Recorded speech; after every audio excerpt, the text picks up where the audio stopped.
Salut tout le monde, c'est Marc-Aurélien pour Pampré France. Bienvenue donc dans l'épisode numéro 3 du Devcast Enio. Alors dans ce Devcast, on va essayer de créer toujours une application de base, mais cette fois en utilisant des listes déroulantes. Alors, donc on va démarrer Chrome, toujours avec startchrome.bat, et on va aller chercher dans les exemples l'application de base qu'on va dupliquer, et on va appeler ça liste selector.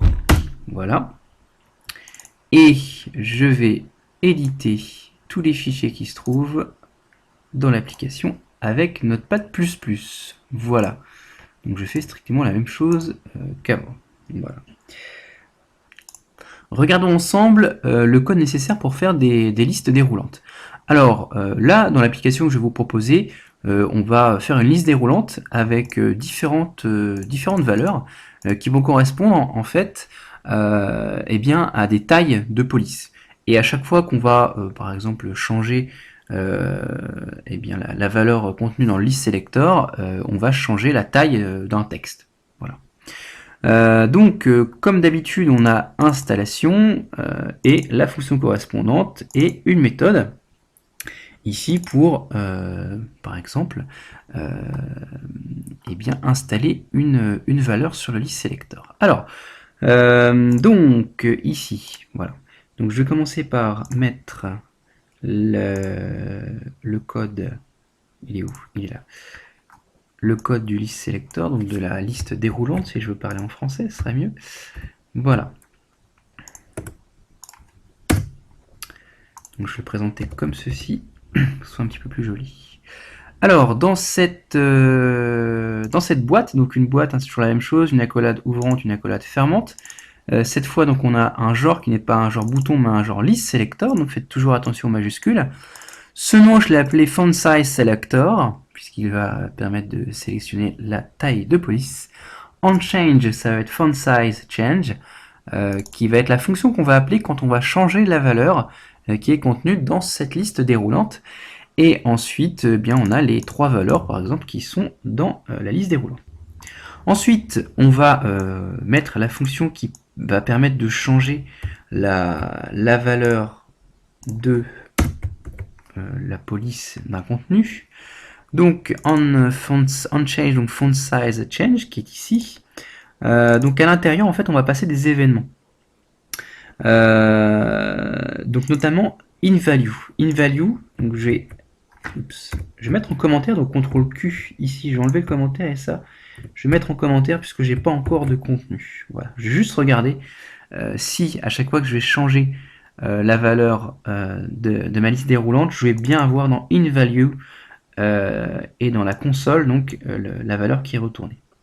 Donc il faudrait que je charge l'application avant, évidemment, ça va mieux marcher. Hop, zut. Voilà. Donc là j'ai un list selector. Donc par exemple, alors il faudrait que je mette la console en route. Voilà. Et quand je vais changer ici, voilà, j'ai bien la valeur qui est retournée dans la console. Donc ça veut dire que dès que je vais changer quelque chose ici, je vais choisir l'un des trois choix, la valeur qui correspond donc dans value ici va être passée dans InValue. Et InValue, ben, ça va être ce qui va être affiché dans la console. Donc ici, par entre guillemets hasard, j'ai la valeur est égale à ce qui est écrit, mais je peux très bien changer les valeurs en écrivant par exemple petite police, moyenne police ou grande police. Voilà, ça c'est c'est vraiment après de la customisation, de la personnalisation. Donc ensuite, on va essayer eh bien d'afficher un contenu. Alors pour ça, on va mettre ouvrir, créer une boîte donc avec une accolade fermante, une accolade ouvrante, écrire content et écrire un texte. Par exemple,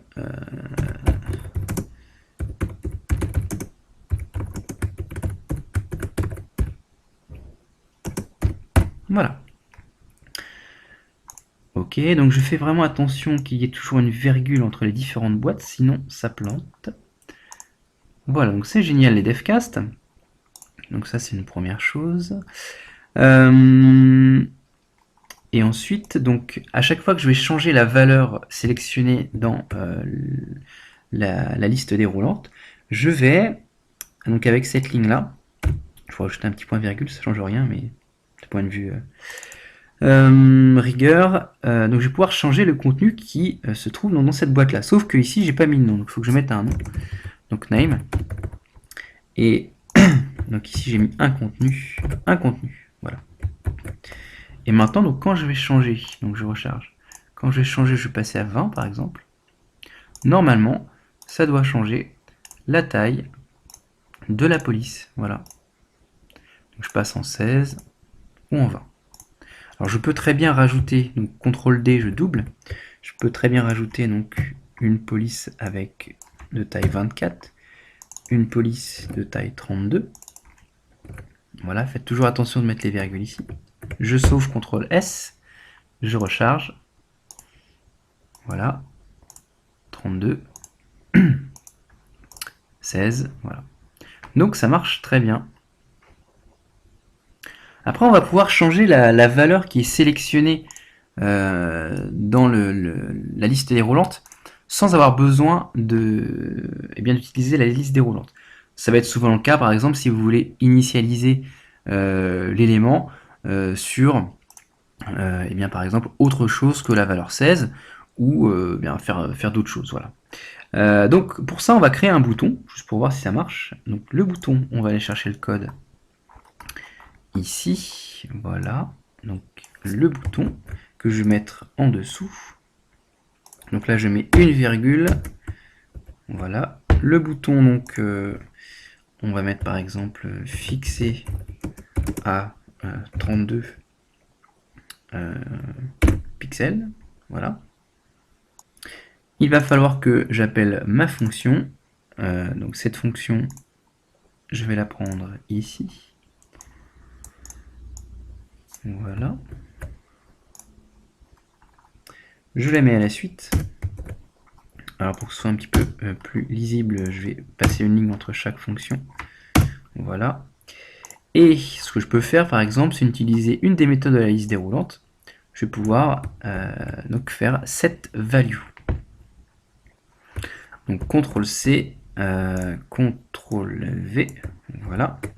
Alors ici j'ai mis des accolades, en fait ça va être la valeur qui est ici, donc c'est une valeur numérique. Donc je vais mettre une valeur numérique, je vais mettre 32 par exemple. Voilà. Ok.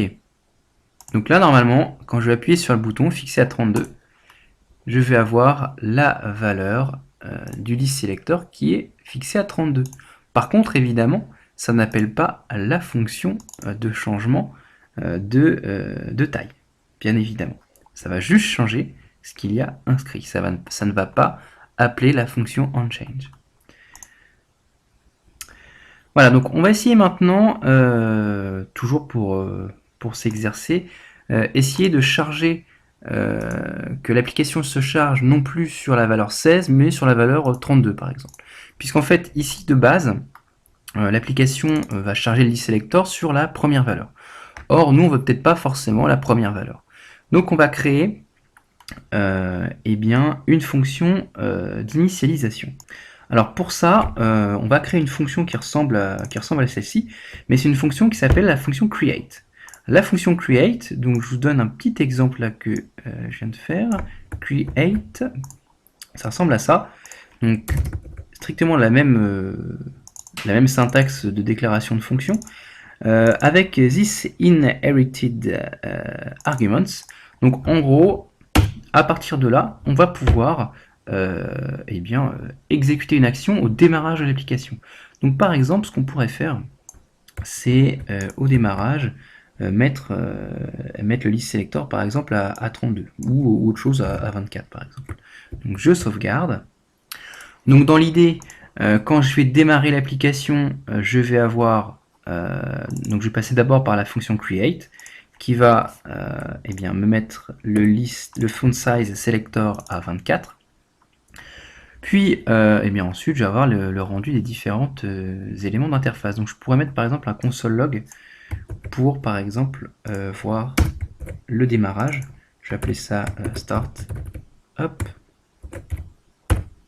Voilà. Il faudrait que je cause en français quand même dans mes programmes, ce serait mieux. Il faudrait que j'y pense. Voilà. Je démarre. Start up. Et là, j'ai bien mon list selector qui est réglé sur 24 directement. Et hop. Donc 16, etc., etc. Voilà. Alors évidemment, ça règle à 24, mais ça ne règle pas la taille du texte. Voilà, ça règle juste ce qu'il y a à l'intérieur du list selector. Et ensuite, donc, voilà, mon bouton qui fonctionne toujours. Voilà. Bon, c'était un petit tour de tout ce qu'on peut faire avec un list selector de manière assez simple et rapide. Voilà. Donc, je vous dis à bientôt pour la suite des devcasts. Allez, salut!